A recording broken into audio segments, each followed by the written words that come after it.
Hello everyone, అందరికీ hi. So నేనైతే ఇవాళ చిలుకూరి బాలాజీ టెంపుల్కి అయితే వెళ్ళిపోతున్నాను. సో దానికోసం అయితే నేను అట్లా రెడీ అయిపోయినా. సో కొంచెం పద్ధతిగా ఉండాలని చెప్పేసి మంచి ట్రెడిషనల్గా వేసుకొని అయితే వెళ్తున్నానండి. సో ఆల్రెడీ మేమైతే స్టార్ట్ అయిపోయినాం, ఇప్పటికే చాలా లేట్ అయిపోయిందని చెప్పేసి.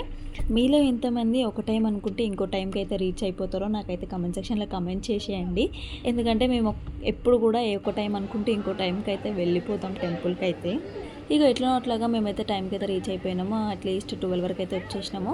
సో లోపలికైతే ఫస్ట్ వెళ్ళిపోయినాం. సో మంచిగా అయితే మాకు దర్శనం కావాలని చెప్పేసి కెమెరాస్కి అయితే అలౌ లేకుండా లోపల అట్లా దర్శనం చేసుకొని బయటికి రాగానే మాకైతే అయితే మొత్తం జ్యువెలరీ అవి ఇవి అని చెప్పేసి మొత్తం కనిపించినాయి. ఇక చూస్తారు కదా, చిన్న చిన్న విగ్రహాలు కూడా ఉన్నాయి.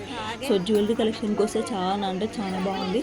సో మీరు ఎప్పుడైనా వెళ్తే మాత్రం చిలుకూరి బాలాజీ టెంపుల్కి ఖచ్చితంగా జ్యువెలరీ షాపింగ్ మాత్రం చేయండి. బికాజ్ నాకైతే చాలా నచ్చింది. సో నేనైతే నెక్స్ట్ టైం వెళ్ళి ఖచ్చితంగా షాపింగ్ చేస్తాను. తిరిగేసి వచ్చేసి ఇంకా ప్రశాంతంగా ఇక్కడైతే నేనైతే గోలీ సోడా తాగుతున్నా.